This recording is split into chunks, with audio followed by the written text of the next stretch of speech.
لقد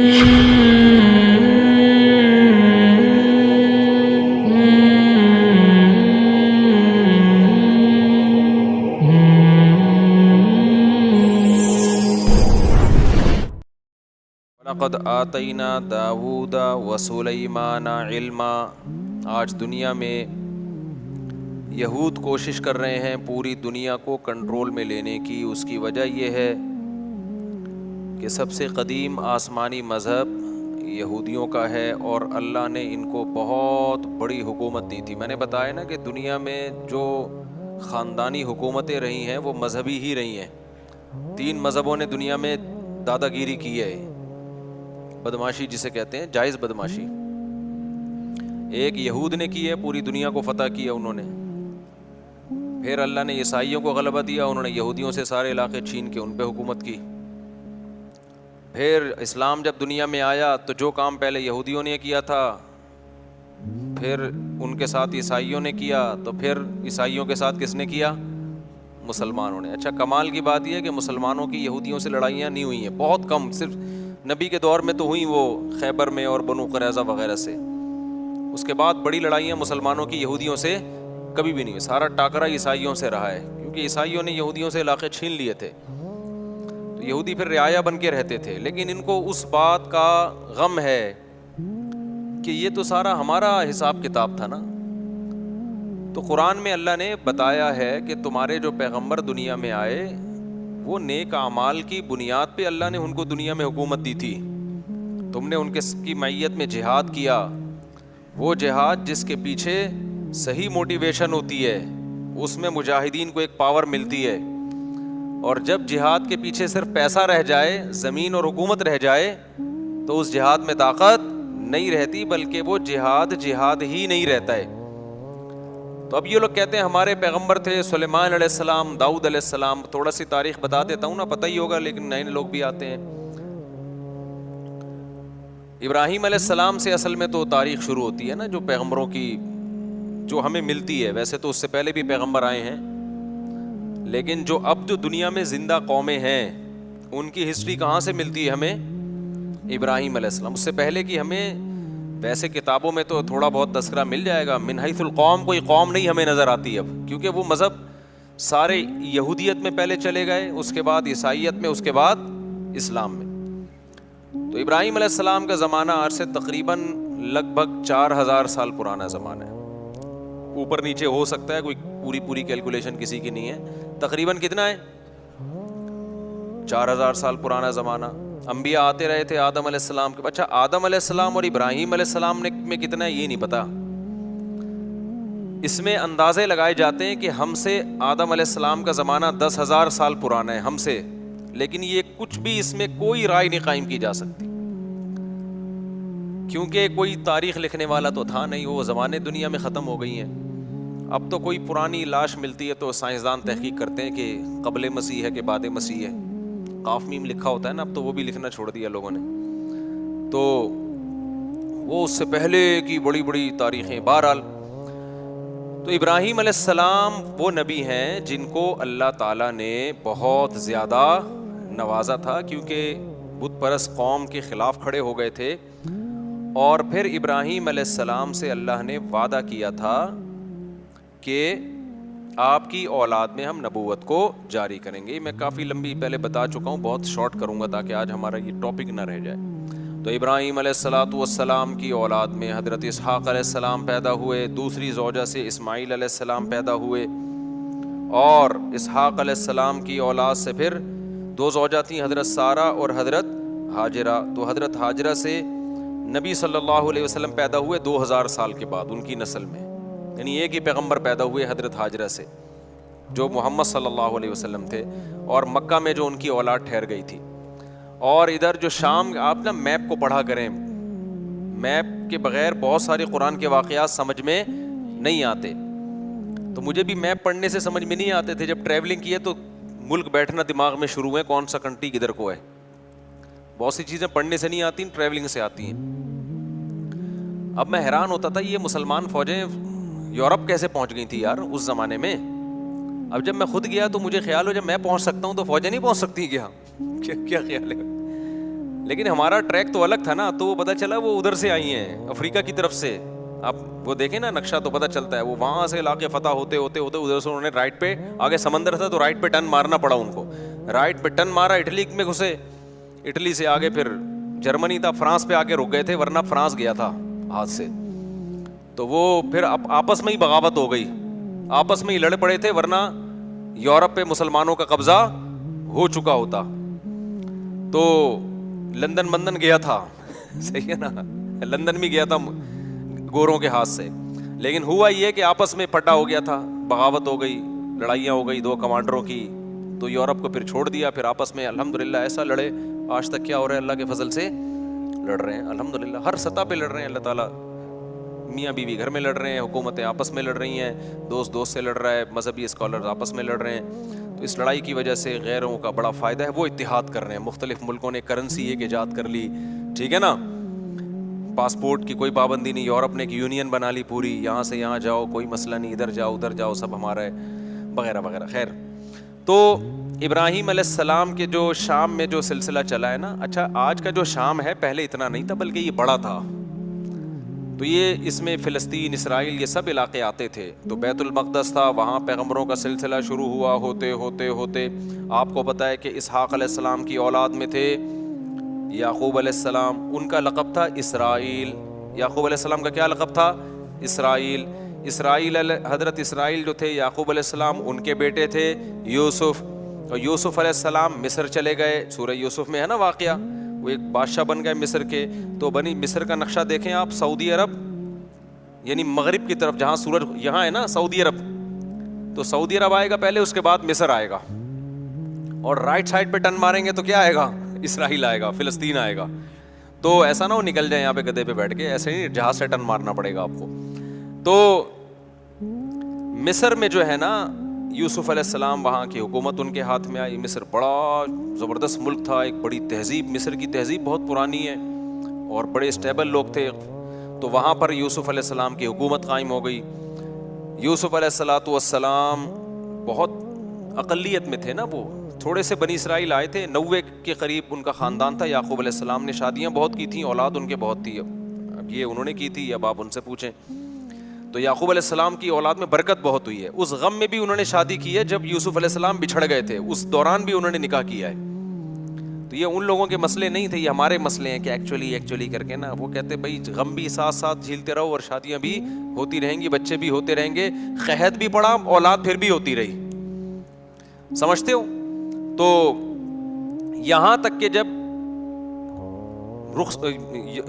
یوسف علیہ السلام, یعقوب علیہ السلام مصر گئے ہیں نا, جب پتہ چلا بیٹا بادشاہ بن گیا ہے, تو مولانا عبد الماجد دریا آبادی بڑے عالم گزرے ہندوستان میں, جو دنیاوی علوم کے بھی بڑے ماہر تھے. انہوں نے اپنی تفسیر میں لکھا ہے, وہ خود یعقوب علیہ السلام کی اولاد میں بھی انہوں نے اپنا پورا نسب بھی بیان کیا ہے کہ ہمارا نسب اتنی پشتوں میں جا کے یعقوب علیہ السلام سے ملتا ہے.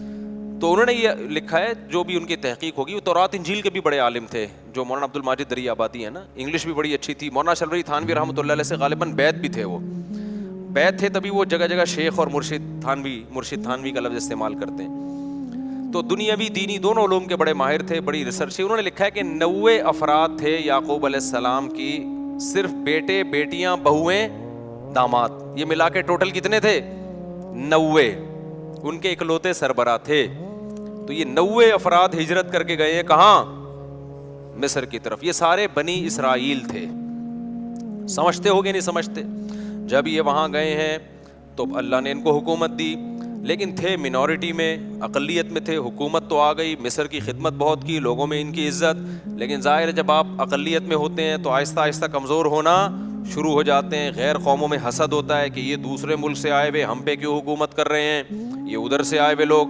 اچھا تہذیب ان کی اچھی تھی, مصریوں کو تو غیر مسلم تھے نا, بت پرست تھے وہ, تو بت پرستوں کی ان کے مقابلے میں کیا تہذیب ہوگی؟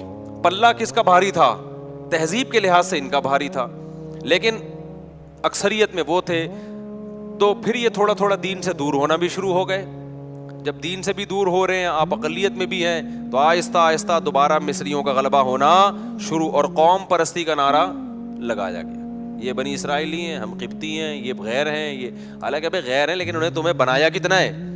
تمہارے ملک کو قحط سے بچایا ان لوگوں نے, تمہیں تہذیب سکھائی, تمہیں ایمان دیا. نا یہ قوم پرستی انتہائی غلیظ اور بدبودار نعرہ ہے.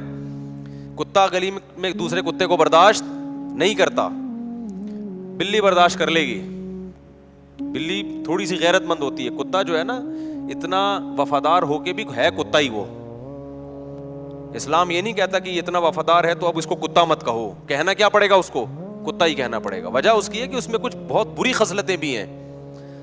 آگے وہ ابھی میں خصلتوں پر بیان پہلے کر چکا ہوں, ابھی میں نہیں جاؤں گا اس کی طرف. تو خیر اب کیا مسئلہ ہے. تو بنی اسرائیل جب یہاں گئے ہیں, آہستہ آہستہ آہستہ حکومت ان کے ہاتھ سے نکلنا شروع, اور گناہوں میں بھی جانا شروع ہو گئے. جائے ذرا جو حکومت میں آتے ہیں تو عیش و عشرت بھی بڑھتا ہے. بالآخر فرعون, اس زمانے میں مصر کا جو بھی بادشاہ اس کو فرعون ہی کہا جاتا تھا, تو وہ والا فرعون جس کا قرآن میں تذکرہ ہے وہ ان پر بالآخر غالب آ گیا. اور وہ ویسے ہی تحریکیں چلنا شروع ہو گئیں جیسے مودی صاحب کی تحریکیں ہیں. یہ اقلیت میں ان کو مارو, ان کو پیٹو, ان کو یوں کرو, ان کو یوں کرو, جو ہندوستان میں مسلمان بیچاروں کے ساتھ ہو رہا ہے اس وقت. تو ظلم شروع ہوا فرعون کا, اور قرآن کہتا ہے کہ ایسا سخت ظلم بنی اسرائیل کے اوپر کہ یقتل ابناءہم ویستحیی نساءہم, مردوں کو قتل کر دیا جاتا تھا, عورتوں کو چھوڑ دیا جاتا تھا تاکہ ہم ان سے اپنی نسل ان سے پیدا ہو ہماری, یا ان کو ہم لونڈی بنائیں, غلام بنائیں. تو فرعون کو کہیں خواب آیا کہ میری, وہ نجومیوں نے نہیں بتایا تھا, نجومی جھوٹ بولتے ہیں, نجومیوں کو کچھ بھی نہیں پتا ہوتا, تو زیادہ راجع بات اس میں یہی کہ خواب آیا تھا فرعون کو. اس کو خواب آیا یا کسی نے ماہرین نے پیش گوئی کی ہوگی کہ لگتا ہے کہ یہ قوم میں لیڈر کی صلاحیت ہے, انہی کا کوئی شخص اٹھ کے تمہارا تختہ الٹے گا, تو تم اتنا ظلم کر رہے ہو نا. تو فرعون نے کیا کیا, ظلم کم کرنے کے بجائے بڑھا دیا. تو اب قرآن میں اس کا تذکرہ اللہ تعالیٰ نے سورہ قصص میں ذکر کیا ہے, وہ میں انشاءاللہ بعد میں, یہ 21ویں رات سے جو ہے نا, جب دوسرے لوگ بھی آ جائیں, اعتکاف والوں کی تعداد بڑھ جاتی ہے, تو کچھ مضامین ان کے لیے رکھے ہوئے. تو بالآخر موسیٰ کلیم اللہ پیدا ہوئے, اور اللہ نے موسیٰ علیہ السلام کو فرعون کے محل میں بلایا, اور پھر موسیٰ علیہ السلام کو نبوت ملی, اور پھر بالآخر فرعون کو اللہ تعالیٰ نے دریا میں غرق کر دیا, اور فرعونی کیا ہو گئے, ایک بھی بندہ نہیں بچا, سارے ہی مار دیے اللہ تعالیٰ نے, ٹھیک جتنے بھی تھے. بنی اسرائیل کو نجات ملی, اور قرآن ان کی تعریف کرتا ہے بما صبروا, اس لیے کہ بنی اسرائیل نے موسیٰ کا ساتھ دیا تھا اور صبر کیا تھا انہوں نے.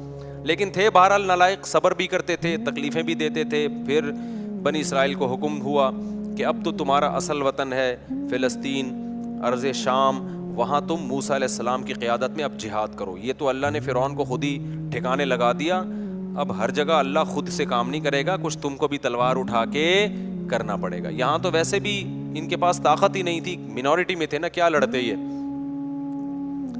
تو بنی اسرائیل نے کہہ دیا ہم نہیں جائیں گے, اذهب انت وربک فقاتلا, کیونکہ غلامی میں اتنا عرصہ گزار چکے تھے کہ ذہن کیا بن گیا تھا, غلاموں. آپ اگر غلام بنے رہو نا کچھ دن تک, تو آپ کا دماغ میں مینٹل لیول کیا ہو جاتا ہے.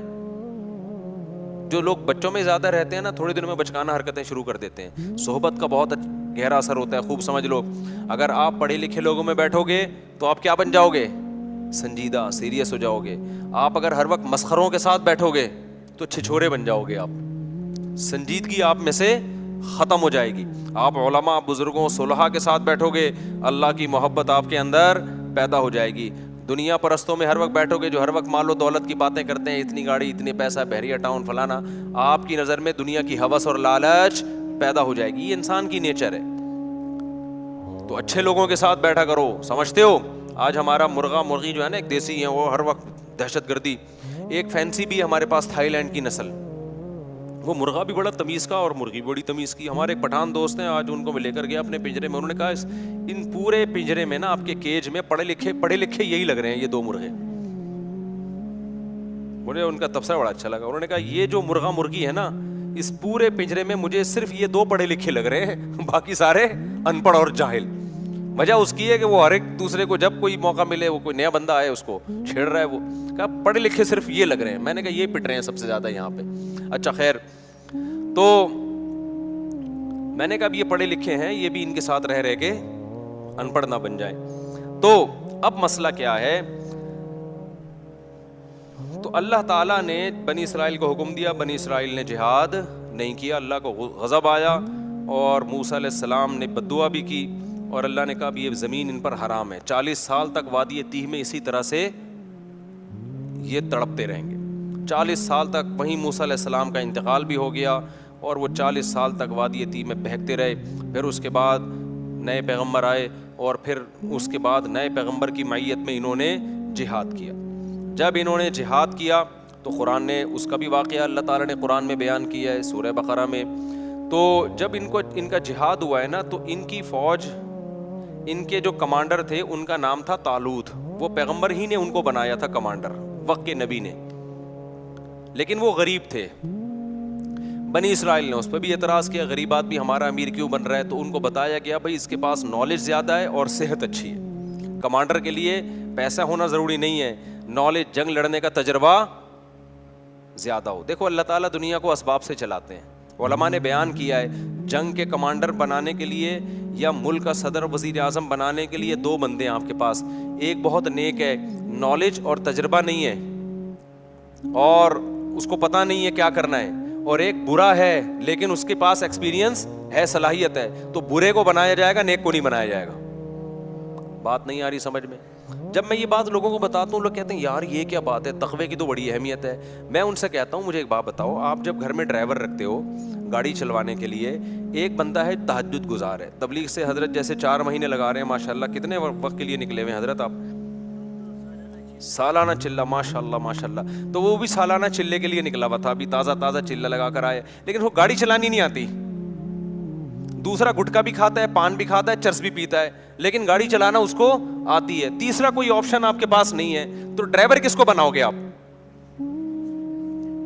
نیک کو تھوڑی بناؤ گے. بولو گے بھائی تو بہت نیک ہے لیکن جو کام تجھے دیا جا رہا ہے تجھ میں اس کی صلاحیت نہیں ہے. ہاں نیک ہونا, دونوں ڈرائیور اگر ڈرائیور ہیں پھر جو نیک ہے اس کو ترجیح دی جائے گی. پھر دیکھا جائے گا یار اس کا 4 مہینے لگے ہوئے, اس کے نہیں لگے, تو میں کم از کم اگر کسی کو ڈرائیور رکھوں گا تو میں 4 مہینے والے کو ترجیح دوں گا, یار یہ ڈرائیور بھی ہے اور نیک بھی لگ رہا ہے, یہ ذکر اذکار کرے گا فارغ وقت میں, گانے نہیں سنے گا گاڑی میں بیٹھ کے, چرس نہیں پیے گا. سمجھتے ہو کہ نہیں سمجھتے؟ تو ہمیشہ کام اس کے سپرد کیا جاتا ہے جو کام کا اہل ہو. یہ نبی کی بھی سنت ہے, صحابہ کی بھی سنت ہے, پیغمبروں کی بھی سنت ہے. تو پیغمبر نے طالوت کو امیر بنا دیا اور کہا کہ اللہ کے حکم پہ بنا رہا ہوں. لوگوں نے کہا یہ تو پیسے ہی نہیں ہے ان کے پاس, غریب آدمی. تو پیغمبر نے کہا اس کی غربت کو مت دیکھو, اس کی صحت بھی ہے. لڑائی کے لیے کیا چاہیے؟ صحت چاہیے. کمانڈر ہونے کے لیے جگرا چاہیے, صحت, کانفیڈنس, دل مضبوط. اور دوسرا علم ہے, اس کے پاس نالج ہے, نقشوں کا پتہ ہے, کدھر سے جانا ہے, کدھر سے ٹن مارنا ہے, دشمن کے حملے کیا ہوتے ہیں, ان کی چالوں کو سمجھتا ہے یہ. لہذا یہ طالوت کیا بنے گا؟ یہ تمہارا کمانڈر بنے گا. سمجھتے ہو کہ نہیں سمجھتے ہو؟ تو طالوت کو بنا دیا گیا, بولو, کمانڈر. اسی طالوت کی فوج میں حضرت داؤد تھے جو ابھی تک پیغمبر نہیں بنے تھے. بنی اسرائیل کی ایک عام فرد تھے اور حضرت یعقوب علیہ السلام کی اولاد میں تھے, ظاہر ہے بنی اسرائیل میں سے تھے. اب کیا ہوا ہے کہ جب یہ لشکر گیا ہے لڑنے کے لیے تو یہ بہت تھوڑے تھے اور دشمن بہت زیادہ. تو اللہ نے ان کو امتحان میں ڈالا, کیونکہ اسباب کی دنیا میں بڑا مشکل تھا. تو اللہ چاہتے تھے اسباب تو ہے نہیں تو تقویٰ تو ہونا کم از کم. اسباب بھی نہیں ہے, تقویٰ بھی نہیں ہے, تو پھر کس چیز کی پتہ ملے گی بھائی, اللہ کی مدد کیوں آئے گی؟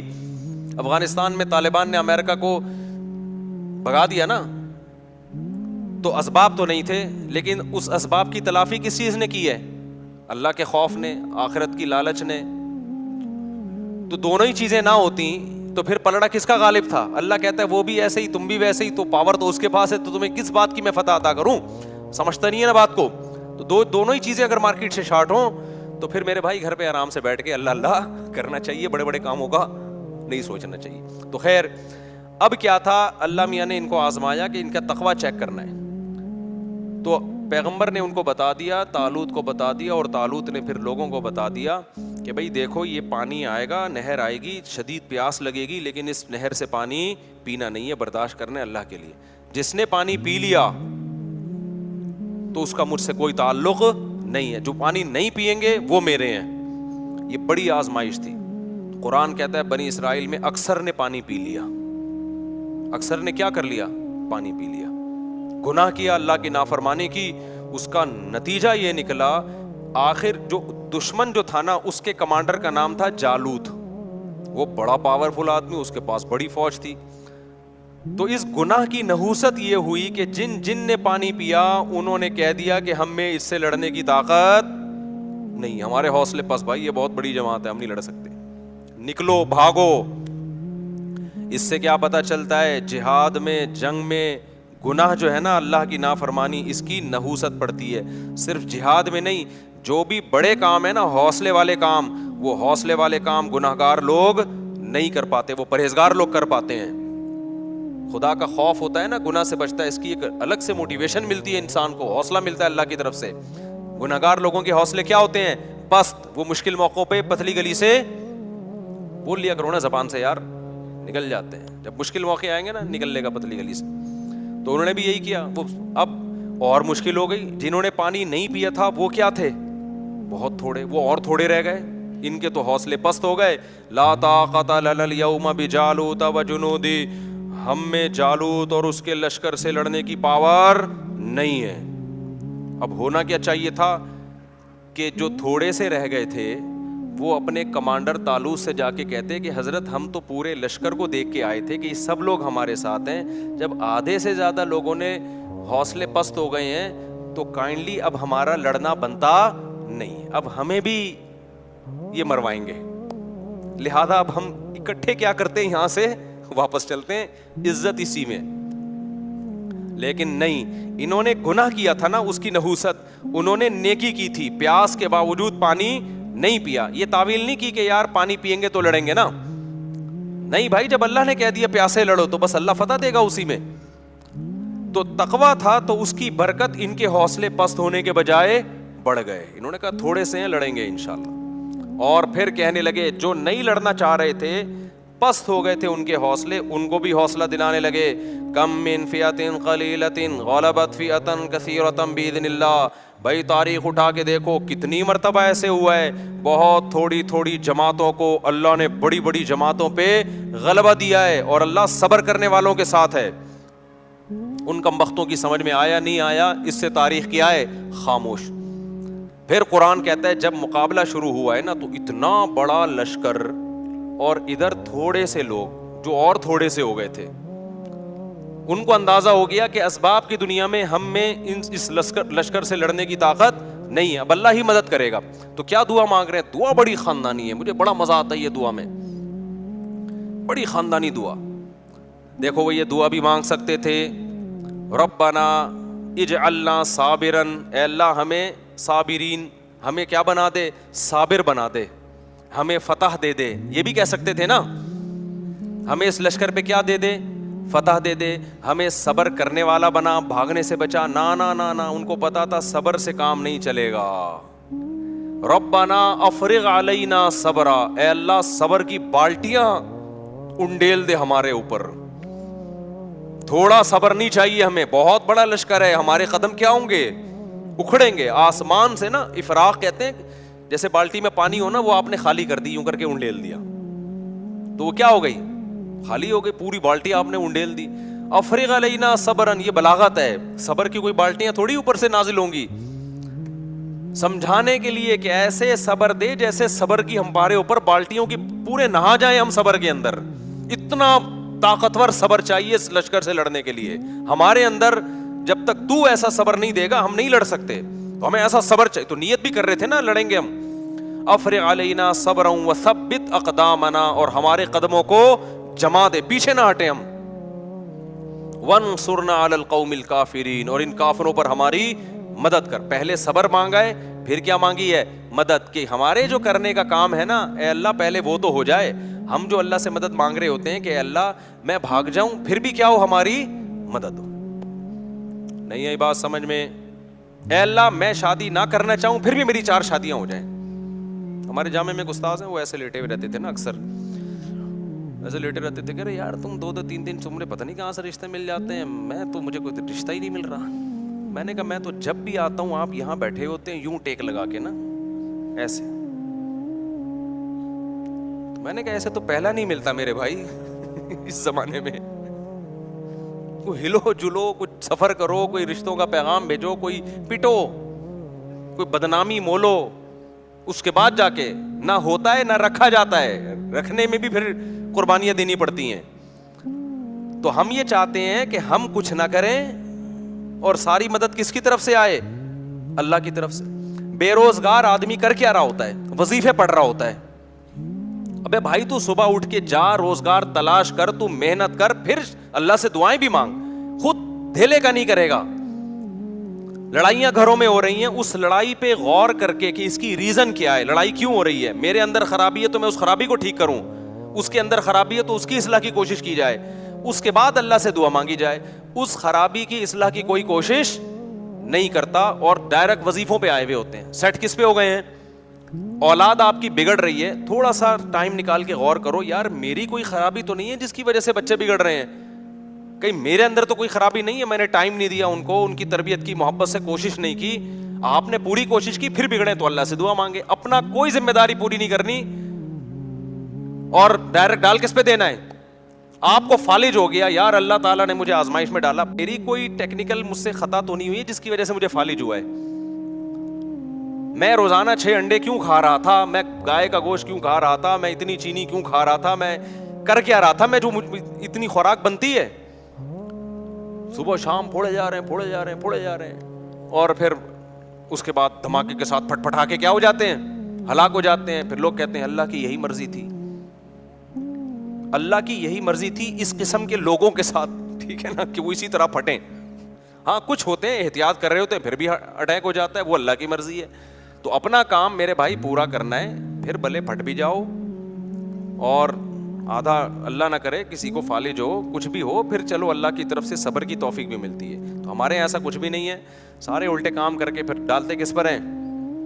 اللہ میاں پہ ڈالتے ہیں کہ یار وہاں سے مسئلہ خراب ہو رہا ہے. اچھا خیر, تو اب انہوں نے کیا دعا مانگی اللہ سے یہ سمجھنے کی ہے. انہوں نے ڈائریکٹ یہ نہیں کہا اللہ ہمیں ہماری مدد کر, پہلے کہ اللہ ہمارے قدم تو جما, کیونکہ جن کے قدم جمتے ہیں مدد انہی کے ساتھ ہوتی ہے, بھگوڑوں کے ساتھ مدد نہیں ہوتی.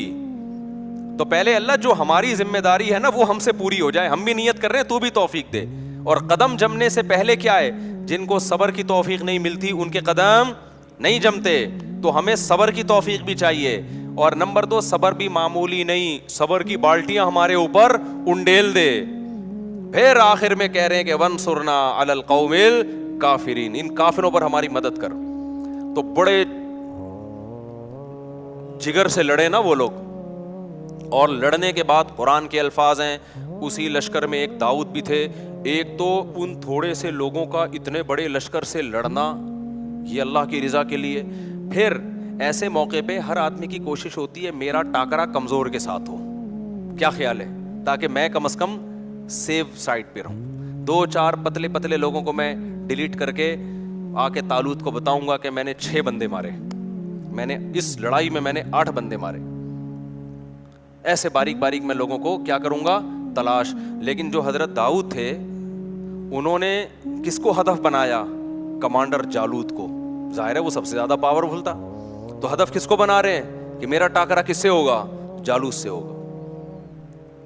تو اللہ کو یہ ادا بڑی پسند آئی. قرآن کہتا ہے وقتل داؤد جالوتا, داؤد نے کس کو قتل کیا؟ ڈائریکٹ جالوت کو جا کے قتل کیا. کہ چھوٹے موٹے کام کرنے کا نہیں ہے, جب بڑی جنگ ہے تو پھر کام اور ڈرامے بھی بڑے ہوں گے. تو جا کے کیا, اس لیے میں کہتا ہوں ایک نہیں کرو, کرو تو 4 کرو ورنہ کمارے رہو. استغفر اللہ, یہ پھر موضوع ادھر کو کہاں گیا. اچھا خیر, تو کچھ کر کے جاؤ نا دنیا میں, پتا تو چلے کچھ الٹا کر کے گیا ہے, سیدھا کر کے گیا ہے, کیا کر کے گیا. لوگ باتیں, غیبت بھی ہوگی, برائیاں بھی ہوں گی, پٹو گے بھی, لیکن بدنام جو ہوں گے تو کیا نام نہ ہوگا؟ کیا خیال ہے بھائی؟ ایسا ہی تو یہ تو سب ایک ایک کر کے جا رہے ہیں دنیا سے. اچھا استغفر اللہ, حقوق بھی ہے اس پہ, پھر میں کبھی اس وقت بیان کروں گا انشاءاللہ. تو قتل داؤد جالوتا. قرآن کیا کہتا ہے؟ داؤد علیہ السلام نے کیا کیا؟ ڈائریکٹ ہدف کس کو بنایا ہے؟ جالوت کو, مار دیا اس کو. اللہ کو یہ ادا پسند آئی. فآتاہ اللہ الحکمہ, اللہ نے آپ کو حکمت بھی دی, نبوت بھی عطا کر دی. وعلمہ مما یشاء, اور جو کچھ اللہ نے چاہا آپ کو سکھایا. اب اس واقعے کے بعد بنی اسرائیل کے کمانڈر کون بن گئے؟ ظاہر ہے پیغمبر نے بھی دیکھا نا بھائی یہ ہیں اصل کم. پہلے یہ میرٹ کی بیس پہ سلیکشن ہو رہی ہے کس کی بیس پہ ہو رہی ہے؟ بولو نا. کوٹا سسٹم نہیں تھا بنی اسرائیل میں اس زمانے میں کہ ہمیں کمانڈر بنانے کے لیے بنی اسرائیل کے وہ کتنے تھے ان کی جماعتیں؟ 12 قبیلے تھے نا. تو 12 قبیلوں میں ہر قبیلے کے اتنے کوٹے ہیں, اتنے لوگ ہوں گے. اب چونکہ اس قبیلے کا بن چکا ہے تو اگلا اس قبیلے کا. یہ کوٹا سسٹم بنی اسرائیل میں نہیں تھا. ان میں کیا تھا؟ میرٹ کی بیس پہ, صلاحیت کی بیس پہ. دیکھا بھائی داؤد میں سب سے بہتر صلاحیت ہے, تو اب بنی اسرائیل کے چیف آف آرمی اسٹاف کون ہوگا؟ آرمی چیف کون ہوگا؟ داؤد ہوں گے. اب داؤد علیہ السلام نے جو پہلی دفعہ اتنی قربانی دی تھی تو اللہ کے خوف سے دی تھی نا, تو ان میں اللہ کا خوف بھی تھا, تقویٰ پہلے سے موجود تھا. تو بالآخر بنی اسرائیل کے بادشاہ کون بن گئے؟ بولو نا, تمہارے چپ کیوں بیٹھے ہوئے ہو؟ داؤد علیہ السلام بن گئے. داؤد علیہ السلام نے خلافت سنبھالتے ہی کام کیا شروع کیا, اقدامی جہاد, جس پہ آج یہودی اور عیسائی مسلمانوں پہ اعتراض کرتے ہیں کہ تم لوگوں نے تو علاقے کے علاقے فتح کیے. اللہ نے داؤد علیہ السلام کو حکم دیا کہ آپ نے اب علاقوں کے علاقے کیا کرنے ہیں؟ تلوار کی زور سے فتح کرنے. وہاں پر اللہ کا حکم نافذ کرنا ہے. کسی کو تلوار کی طاقت سے یہودی یا مسلمان نہیں بنانا آپ نے. ہاں, حکم کس کا نافذ کرنا ہے؟ اللہ کا. داؤد علیہ السلام نے جہاد شروع کیا. بڑی ٹینشن یہ تھی کہ بڑی بڑی جماعتوں سے, بڑے بڑے قبیلوں سے مقابلہ ہوتا تھا, تیر بھی لگتے تھے, تلواریں بھی چلتی تھیں, زخمی بہت ہوتے تھے. اللہ نے داؤد علیہ السلام کے ذریعے بنی اسرائیل کی حکومت قائم کرنی تھی دنیا میں. اللہ نے داؤد علیہ السلام کو معجزے دینا شروع کر دیے. سب سے پہلا معجزہ, آپ کے ہاتھ میں لوہا پگھلا دیا اللہ تعالیٰ نے. جس طرح سے چاہیں لوہے کو کیا کر لیں؟ موڑ لیں. بڑی بڑی زرہیں بنانا شروع کی داؤد علیہ السلام نے, ڈھالیں بنانا شروع کی تاکہ جنگوں میں دفاع ہو. لِتُحْصِنَكُم مِّن بَأْسِكُم, قرآن کہتا ہے داؤد کے ہاتھ میں ہم نے لوہے کو پگھلا دیا تاکہ وہ تمہیں جنگوں میں حفاظت کرے. تو پھر داؤد علیہ السلام کو اللہ نے دولت بھی بہت دی. جب دولت بہت دی تو پھر شادیاں بھی انہوں نے بہت کی. وہ ہماری طرح نہیں تھے کہ ایک بیوی ایک بچے. جب وسائل ہے تو بھئی حلال کیا ہے, تو بہت ساری شادیاں کی. تورات اور انجیل میں ہمیں ملتا ہے کہ بہت ساری بیویاں تھیں داؤد علیہ السلام کی, معذرت کے ساتھ. سمجھتے ہو, انہوں نے معذرت کے ساتھ نہیں کی. یہ میں آپ سے معذرت کر رہا ہوں کہ میں بیان کیوں کر رہا ہوں. تو داؤد علیہ السلام کو اللہ نے پرندوں کی بولیاں بھی سکھائیں. داؤد علیہ السلام کے معجزوں میں جیسے یوسف علیہ السلام کا معجزہ تھا خوبصورت چہرہ, حسن اللہ نے دیا, تو داؤد علیہ السلام کا معجزہ کیا تھا؟ بولو نا, خوبصورت آواز. بہت خوبصورت آواز میں وہ زبور کی تلاوت کیا کرتے تھے. اللہ نے ایک مستقل کتاب بھی دی داؤد علیہ السلام کو.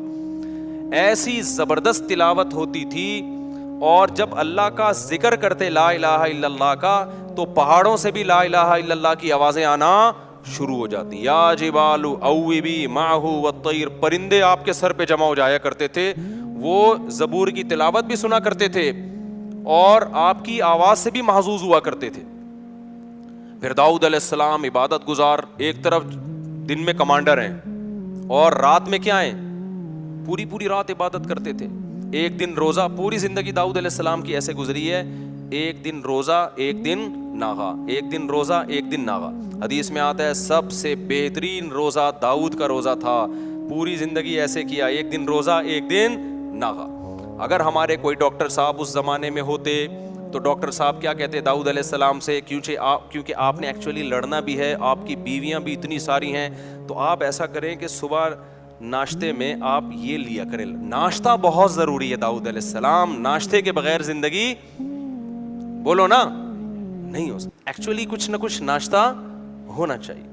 پھر 2 گھنٹے کے بعد کچھ بسکٹ کا انتظام ہونا چاہیے. فاسٹنگ بہت بری چیز ہے, سمجھ میں آ رہی ہے بات. پھر پہلے ہم ڈاکٹر سے یہی سنتے تھے, ہر تھوڑی دیر کے بعد بکریوں کی طرح کچھ نہ کچھ آپ کھاتے رہیں. حکیم اور ٹائپ کے تھے ڈاکٹر, اور ناشتہ بہت ضروری ہے. تو پھر داؤد علیہ السلام لڑنے کے قابل نہ رہتے. داؤد علیہ السلام بھوکے رہتے تھے. ایک دن روزہ ہے, ایک دن کیا ہے؟ ناغا ہے. اور جب ناغا ہے تو وہ بھی کم کھاتے تھے. اس سے پتہ چلتا ہے بھائی کم کھانے والا زیادہ بیویاں بھی رکھ سکتا ہے اور میدان جہاد میں علاقے بھی فتح کر سکتا ہے. اور جو صبح و شام برگر پھوڑ رہا ہے نا, پیزا برگر پھوڑ رہا ہے, اور یہ جو کچھ ہم کھا رہے ہیں آج کل, تو یہ برگر تو بن سکتا ہے گول, یہ گول گپے کی دکان بھی کھول سکتا ہے, یہ کسی کی آنکھوں میں آنکھیں ڈال کے بات نہیں کر سکتا. تو چھوڑ دو یہ جو چیزیں تم کھا رہے ہو نا, بھوکا رہنا سیکھو. خیر آگے اللہ تعالیٰ فرماتے ہیں کہ داؤد علیہ السلام کی جب حکومت قائم ہوئی ہے تو ان کے بڑے معجزے اللہ نے ذکر کیے. تو داؤد علیہ السلام کو اللہ نے بیٹے دیے سلیمان. تو یہاں پر وہ سلیمان علیہ السلام کا واقعہ ہے. تو اب میں وہ واقعہ جلدی سے سنا دیتا ہوں, یہ تمہیز ضروری تھی ورنہ سلیمان علیہ السلام نئے لوگوں کی سمجھ میں نہیں آتے. تو اللہ تعالیٰ فرماتے ہیں ہم نے داؤد اور سلیمان کو علم دیا. وَوَرِثَ سُلَيْمَانُ داؤد, سلیمان وارث بنے داؤد کے. قال یا ایھا الناس, اور لوگوں سے کہنے لگے اے لوگو, علمنا منطق الطیر, اللہ نے ہمیں پرندوں کی بولیاں سکھا دی ہیں. وَأُوتِینَا مِن کُلِّ شَیْءٍ, اور حکومت چلانے کے لیے جتنی ضروری چیزیں ہیں ساری کے ساری اللہ نے ہمیں دے دی ہیں. ان ھذا لھو الفضل المبین, یہ اللہ کا بہت